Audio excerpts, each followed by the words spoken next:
موعظة من ربكم وشفاء لما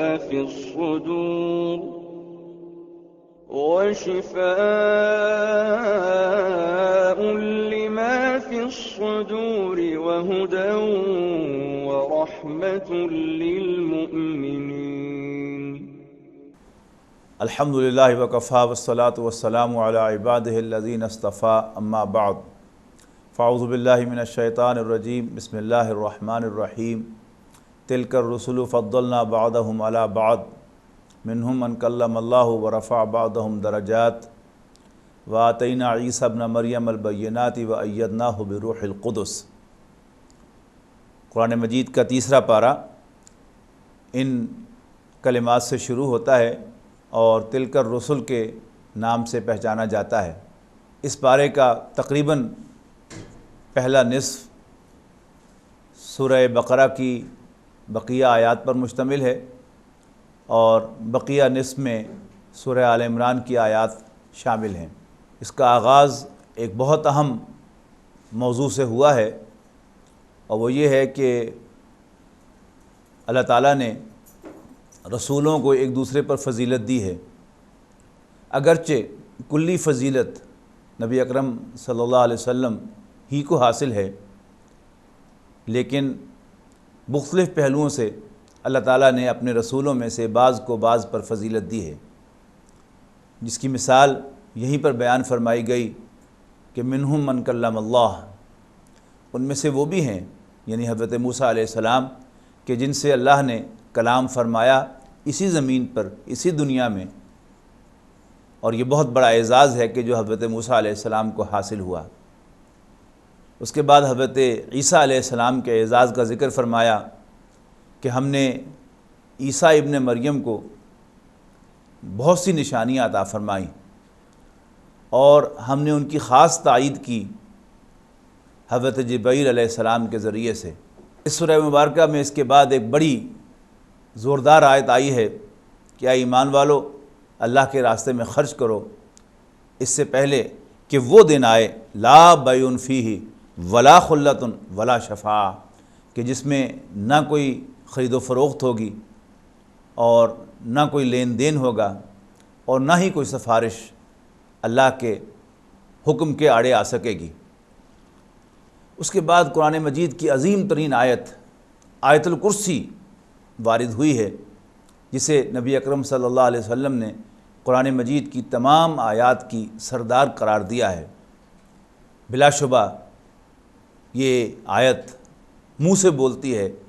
کہ وہ تمام آیات کی سردار ہے۔ اللہ لا الہ الا ہو، اللہ ہی وہ ہستی ہے کہ جس کے سوا کوئی پرستش کے لائق نہیں ہے۔ الحی القیوم، وہ از خود زندہ ہے اور باقی ہر چیز کو تھامے ہوئے ہے، یعنی اللہ تعالیٰ کا وجود کسی اور وجود پر ڈیپینڈنٹ نہیں ہے، جبکہ یہ پوری کی پوری کائنات، باقی تمام موجودات اللہ تعالیٰ کے تھامے ہوئے، اللہ تعالیٰ کی توجہ کی محتاج ہیں۔ لہ ما فی السماوات و ما فی الارض، آسمانوں اور زمین میں جو کچھ ہے اللہ ہی کا ہے۔ اور من ذا الذی یشفع عندہ الا باذنہ، کون ہے جو اللہ کے حضور سفارش کر سکے مگر اس کی اجازت سے۔ یعلم ما بین ایدیہم وما خلفہم، وہ جانتا ہے جو کچھ ان کے سامنے ہے اور جو کچھ ان کے پیچھے ہے۔ یہ اصل میں سفارش کے مضمون سے متعلق ہے۔ سفارش دو طرح کی ہوتی ہے عام طور پر۔ ایک سفارش تو ہوتی ہے جو بھی اتھارٹی کنسرنڈ ہے اس کے علم میں اضافہ کرنے کے لیے، کہ کوئی شخص کسی افسر کے پاس جائے اور اسے کہے کہ سر آپ کی ٹیبل پر جو انکوائری رپورٹ آئی ہے وہ درست نہیں ہے، میں چشمدید گواہ ہوں کہ معاملہ یوں نہیں یوں تھا۔ اللہ تعالیٰ کے علم میں کون اضافہ کر سکتا ہے، جبکہ اللہ تعالیٰ گواہی دینے والوں، سفارش کرنے والوں کو بھی جانتا ہے، جو کچھ ان کے سامنے ہے اسے بھی جانتا ہے، اور پیچھے جو وہ نہیں دیکھ سکتے اسے بھی جانتا ہے۔ اور دوسری سفارش کی نوعیت یہ ہوتی ہے کہ کوئی کسی افسر سے، کسی جج سے دھونس کے ساتھ یہ کہے کہ خبردار اس مجرم کو سزا دی، میرا خاص آدمی ہے، اور یہ وہی کہہ سکتا ہے کہ جو اس افسر پر انفلوئنس رکھتا ہو، فرمایا من ذا الذی یشفع عندہ الا بإذنہ، کون ہے جو اللہ کی اجازت کے بغیر اس سے بات بھی کر سکے، خطاب بھی کر سکے۔ یعنی اگر کسی سفارشی کو کسی افسر کے پاس سفارش کرنے کے لیے جانے کا موقع ملے اور 2 گھنٹے تک وہ پی اے کے دفتر میں ہی بیٹھا رہے اور اسے اندر جانے ہی کی اجازت نہ ملے، اور اندر جا کر بھی اسے صاحب کا موڈ دیکھنا پڑے اور پھر کچھ دیر کے بعد کہنا پڑے کہ سر اجازت ہو تو میں بھی کچھ عرض کروں، تو پھر وہ سفارش کر چکا۔ اور پھر فرمایا وَلَا يُحِيطُونَ بِشَيْءٍ مِّنْ عِلْمِهِ إِلَّا بِمَا شَاءَ، علم کے بارے میں یہ بات واضح کر دی کہ جتنا بھی علم ہے وہ اللہ ہی کا دیا ہوا ہے، اور کوئی ہستی بڑی سے بڑی، کوئی شخص بڑے سے بڑا، وہ اللہ تعالیٰ کے علم میں سے صرف اتنا ہی لے سکتا ہے جتنا اللہ تعالیٰ اجازت دے دے، اور اللہ تعالیٰ کی اجازت جو ہے وہ اس کی اتھارٹی کے ساتھ ہے۔ ہم ناپ نہیں سکتے، اس کو چیلنج نہیں کر سکتے۔ اللہ نے جس کو چاہا جتنا علم دے دیا، وہ جسے چاہے گا جتنا علم عطا فرما دے گا۔ اور آخر میں فرمایا کہ وسیع کرسیہ السماوات والارض، اللہ تعالیٰ کی حکومت آسمانوں اور زمین کو محیط ہے، اور ان کو سنبھالنا، ان کا انتظام کرنا اللہ کو ہرگز نہیں تھکاتا۔ آیت الکرسی کے بعد سورۃ البقرہ میں ایک بہت اہم مضمون آیا ہے، اور وہ ہے کہ لا اکراہ فی الدین قد تبین الرشد من الغی، کہ دین میں کوئی سختی نہیں ہے، ہدایت گمراہی سے علیحدہ کی جا چکی۔ یعنی کسی شخص کو زبردستی مسلمان نہیں بنایا جا سکتا۔ اس کے بعد فرمایا فمن یکفر بالطاغوت ویؤمن باللہ فقد استمسک بالعروۃ الوثقی، اور جو کوئی طاغوت کا، غیر اللہ کا انکار کرے اور اللہ پر ایمان لے آئے تو گویا اس نے ایک مضبوط سہارے کو تھام لیا جو کبھی ٹوٹنے والا نہیں ہے۔ اس کے بعد سورہ بقرہ میں تین بہت اہم واقعات آئے ہیں، 2 حضرت ابراہیم علیہ السلام سے متعلق اور ایک حضرت عزیر سے متعلق۔ حضرت ابراہیم علیہ السلام کا پہلا واقعہ تو وہ تھا کہ جب وہ نمرود کے دربار میں پیش کیے گئے اس جرم کی پاداش میں کہ یہ آپ کو آقا نہیں مانتے، اللہ کو مانتے ہیں، تو نمرود نے سوال کیا ان سے کہ کون ہے تمہارا رب؟ تو کہنے لگے ربی الذی یحیی و یمیت، میرا رب تو وہ ہے کہ جو زندگی اور موت دیتا ہے۔ تو نمرود نے فوراً ثابت کرنے کے لیے جیل سے 2 قیدیوں کو بلایا، اور ایک قیدی جس کو قتل کی سزا سنائی جا چکی تھی اس کی جان بخشی کر دی، اور دوسرے کے بارے میں حکم دیا کہ اس کی گردن اڑا دو، اور کہا انا احیی و امید، دیکھو زندگی اور موت کا اختیار میرے پاس ہے۔ حضرت ابراہیم علیہ السلام آرگو کر سکتے تھے، لیکن حضرت ابراہیم علیہ السلام نے ایک نئی دلیل دی، میرا رب تو وہ ہے کہ جو سورج کو مشرق سے نکالتا ہے، اور اگر تمہارے پاس اختیار ہے، سورج تمہارے حکم سے نکلتا ہے تو اس کو مغرب سے نکال کے دکھا۔ یہ بڑی زبردست بات تھی۔ فبہت الذی کفر، لہذا وہ کافر مبہوت ہو کر رہ گیا، لاجواب ہو گیا، اس کے پاس اس کا کوئی جواب نہیں تھا۔ پھر حضرت عزیر علیہ السلام کا واقعہ بیان کیا گیا ہے کہ جب فلسطین جو ہے وہ اجڑا ہوا تھا، حضرت عزیر علیہ السلام اس کے پاس سے گزرے، اور بڑی حسرت کے ساتھ انہوں نے کہا کہ انا یحیی ھذہ اللہ بعد موتہا، کہ اللہ کیسے اس بستی کو جو آج مسمار پڑی ہے پھر کبھی آباد کرے گا، زندہ کرے گا۔ تو فرمایا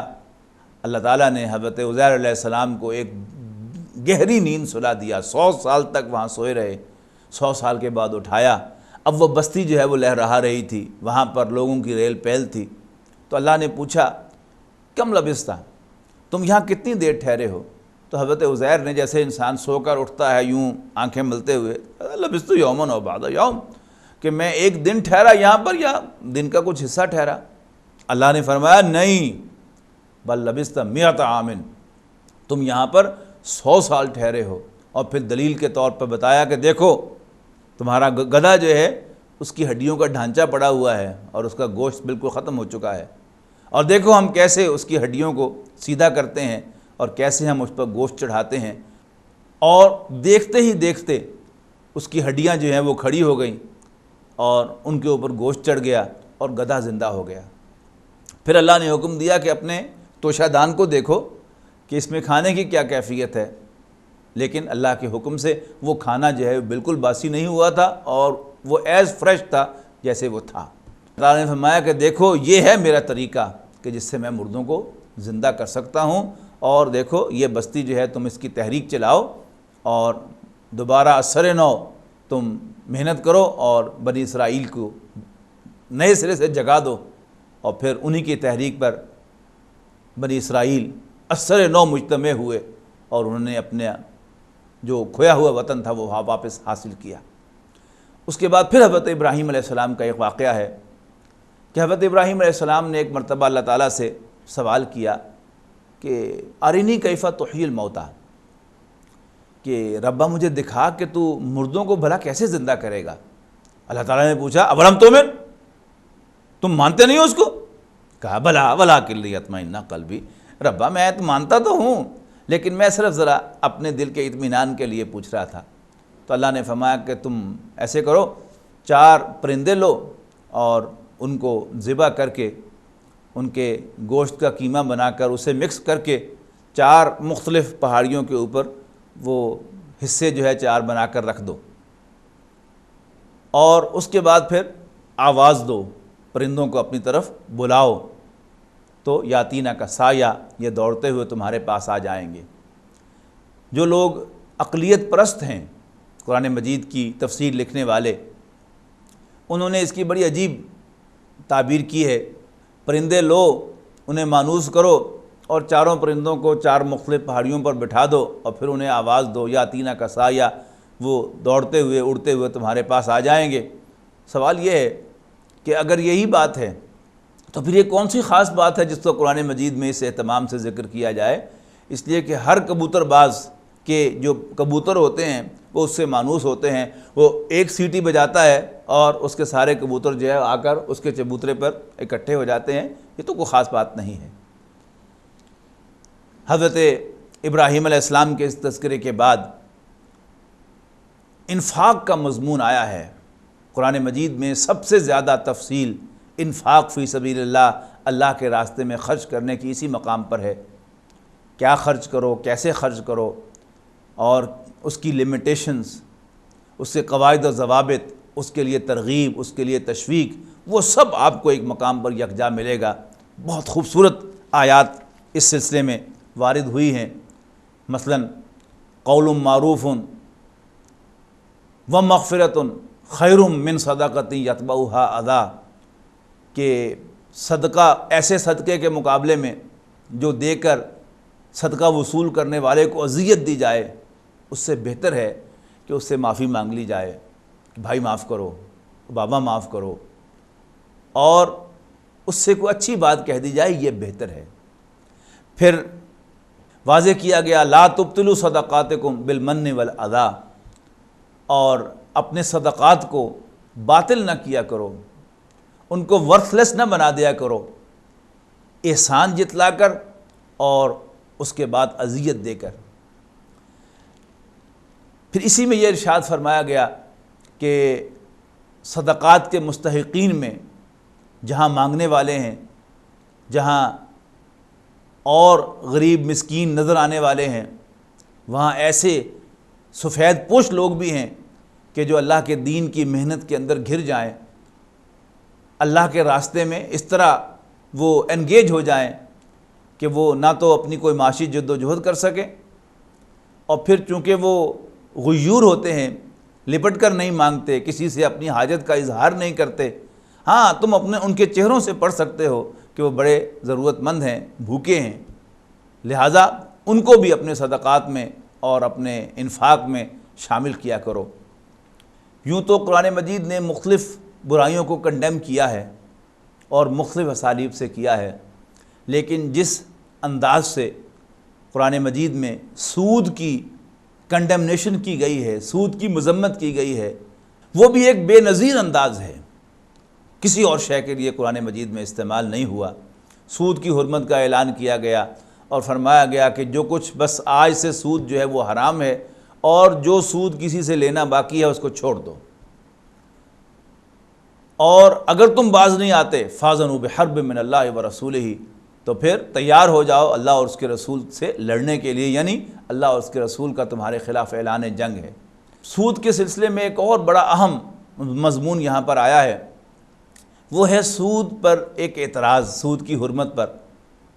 کہ یہ معاملہ جو ہے یہ کیوں جائز ہے اور یہ کیوں ناجائز ہے۔ اس کے لیے الفاظ استعمال کیے گئے ہیں کہ انما البیع مثل الربا، اور یہ آبجیکشن کوئی نیا نہیں ہے، پرانا ہے۔ بڑا خوبصورت جواب دیا گیا اس سوال کا کہ انما البیع مثل الربا، کہ یقیناً کاروبار اور سود ملتے جلتے تو ہیں۔ فرمایا وَأَحَلَّ اللَّهُ الْبَيْعَ وَحَرَّمَ الرِّبَا، بس اللہ نے کاروبار کو جائز قرار دے دیا ہے اور سود کو حرام کر دیا ہے۔ نبی اکرم صلی اللہ علیہ وسلم نے اس کو اور مزید واضح فرمایا، یہ بیان فرما کر کہ الربا 70 جزءا، سود کے گناہ کے 70 حصے ہیں، ایسرھا، ان میں سے ہلکا ترین بھی ایسے ہے ان ينكح الرجل امہ، کہ جیسے کوئی اپنی ماں کے ساتھ نکاح کر لے۔ بڑی بلیغ یہ مثال ہے۔ دیکھیے ماں کی بجائے آپ اگر بہن کی مثال لیں تو بڑی آسانی سے یہ حدیث سمجھ میں آئے گی کہ ایک نوجوان ہے جس کے والدین فوت ہو چکے ہیں اور اس کی ایک جوان بہن بھی ہے، وہ اپنے لیے بھی کوئی میچ ڈھونڈ رہا ہے، رشتہ تلاش کر رہا ہے، اور اپنی جوان بہن کے لیے بھی۔ کئی پروپوزلز آئیں، کوئی اسے پسند نہیں آئے، کوئی اس کو پسند نہیں آئے۔ اب شادی کے لیے ضرورت کیا ہوتی ہے؟ ایک دیکھے بھالے رشتے کی ضرورت ہوتی ہے، خاندان بھی شریف ہو، میچ بھی ہو۔ پھر یہ کہ مقصد کیا ہوتا ہے شادی کا؟ گھر بسانا اور اولاد حاصل کرنا۔ یعنی سارے یہ پاپڑ بیل کر اور اتنی ساری مایوسیوں کے باوجود کبھی بھی وہ نوجوان مسلمان یہ نہیں سوچتا کہ why shouldn't we marry each other، ہم کیوں نہ آپس میں شادی کر لیں، میں اور میری بہن۔ کیا اگر وہ شادی کر لیں تو کیا اولاد پیدا نہیں ہوگی؟ کیا گھر نہیں بسے گا؟ لیکن ہم کیوں نہیں سوچتے؟ اس لیے نہیں سوچتے کہ اللہ نے حرام کر دیا ہے، حرمت علیکم امہاتکم وبناتکم واخواتکم وعماتکم وخالاتکم الی آخر الآیہ۔ تو اگر ہمیں اللہ کا وہ فیصلہ قبول ہے، اس پہ ہم کیوں بحث نہیں کرتے کہ بہن میں اور بیوی میں کیا فرق ہے؟ ایج بھی ایک جیسی ہے، اور ماں میں اور بیوی میں کیا فرق ہے؟ اس لیے نہیں کرتے کہ اللہ نے حرام کر دیا ہے، اللہ کا وہ فیصلہ ہمیں قبول ہے، لیکن مالی معاملات کے اندر ہمیں اللہ کا یہ فیصلہ قبول نہیں ہے۔ سورہ بقرہ کے آخر میں آیت الدین آئی ہے، اس کے سورہ بقرہ کا 39واں رکوع قرض کے معاملات پر بحث کرتا ہے، اور اس کا خلاصہ یہ ہے کہ جب بھی قرض کا معاملہ کرو تو اسے ضرور لکھا کرو ان بلیک اینڈ وائٹ، مبادا کل کو کوئی پریشانی ہو۔ آمن الرسول بما انزل الیہ من ربہ، یہ آخری دو آیات سورہ بقرہ کی نبی اکرم صلی اللہ علیہ وسلم کو معراج کی رات آسمانوں پر عطا کی گئیں، امت کے لیے تحفے کے طور پر۔ بہت گلوریس آیات ہیں۔ آخری آیت لا یکلف اللہ نفسا الا وسعها، اللہ تعالیٰ کسی بھی شخص کو جواب دہ نہیں ٹھہرائے گا مگر اس کی وسعت کے مطابق۔ یہ بہت بڑا ریلیف ہے ہم سب کے لیے، ورنہ اگر اللہ تعالیٰ اسٹرکٹ محاسبہ کرنے لگے اور اپنی نعمتوں کے اگینسٹ ہمارے اعمال کو لینے لگے تو شاید ہم اللہ تعالیٰ کی ایک نعمت کا بھی حساب نہ چکا سکیں۔ اس کے بعد سورہ آل عمران آتی ہے۔ عمران حضرت مریم سلام علیہا کے والد یعنی حضرت عیسیٰ علیہ السلام کے نانا کا نام تھا، اور قرآن مجید میں حضرت مریم کو یہ اعزاز حاصل ہے کہ ان کے نام پر قرآن مجید کی 2 صورتیں ہیں۔ سورہ آل عمران یہ بھی اصل میں حضرت مریم ہی ہیں، اور سورہ مریم تو ہے ہی، ان کے نام نامی سے یہ اعزاز حاصل ہے حضرت مریم کو بھی اور ان کے ذریعے سے حضرت عیسیٰ علیہ السلام کو بھی۔ سورہ آل عمران کے آغاز میں بڑی اہم آیات آئی ہیں، جن میں ایک آیت تو یہ ہے کہ اللہ تعالیٰ نے 2 قسم کی آیات قرآن مجید میں نازل کی ہیں، محکم آیات اور متشابہ آیات۔ جو لوگ ہدایت یافتہ ہیں اور جن کو اللہ تعالیٰ رسوخ عطا فرما دیتا ہے، میچورٹی عطا کر دیتا ہے علم میں، وہ تو کنسنٹریٹ کرتے ہیں محکم آیات پر، اور جو بھی کیٹیگوریکل متشابہ کنفیوزنگ آیات ہوتی ہیں انہیں اللہ کے حوالے کرتے ہیں کہ بس اللہ کا کلام ہے، ہم یہ مانتے ہیں، باقی exactly what does it mean یہ اللہ ہی جانتا ہے۔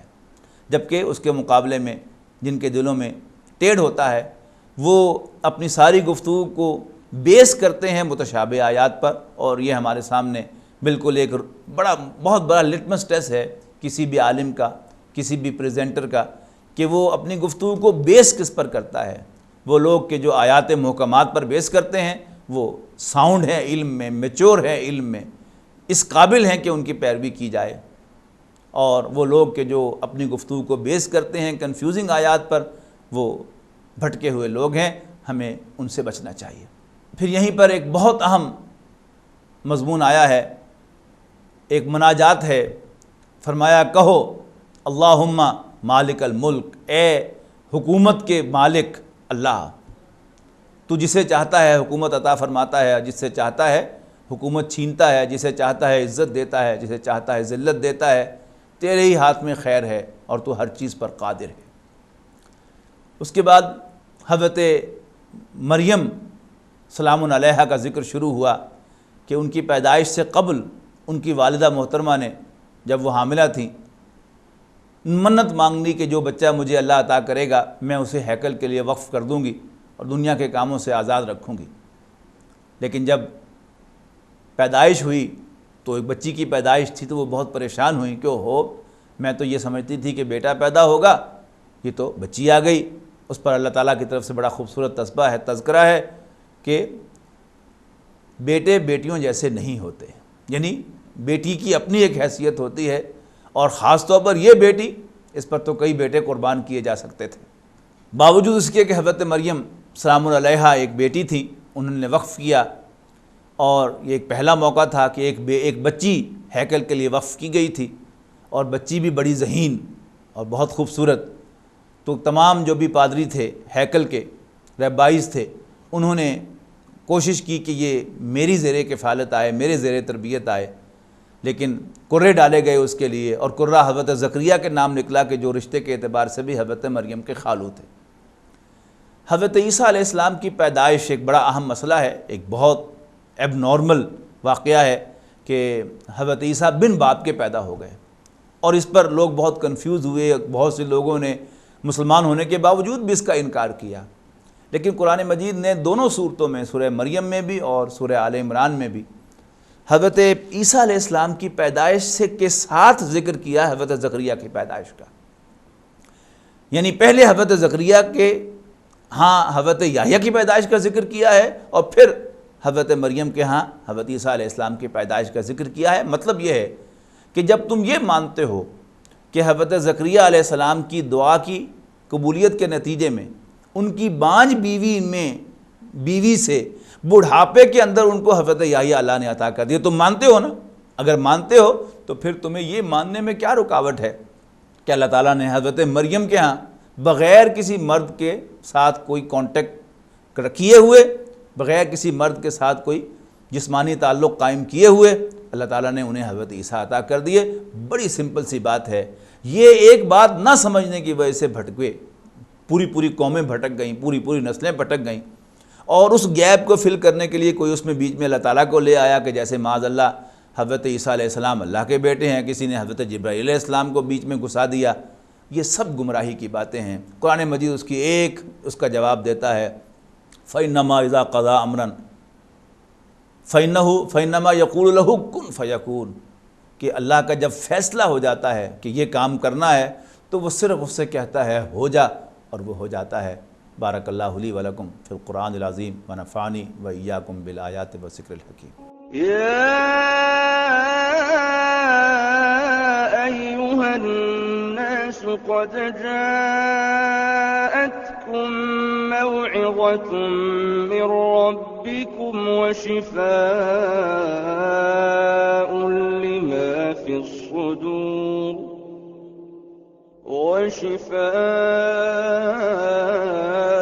لما في الصدور وهدى ورحمة للمؤمنين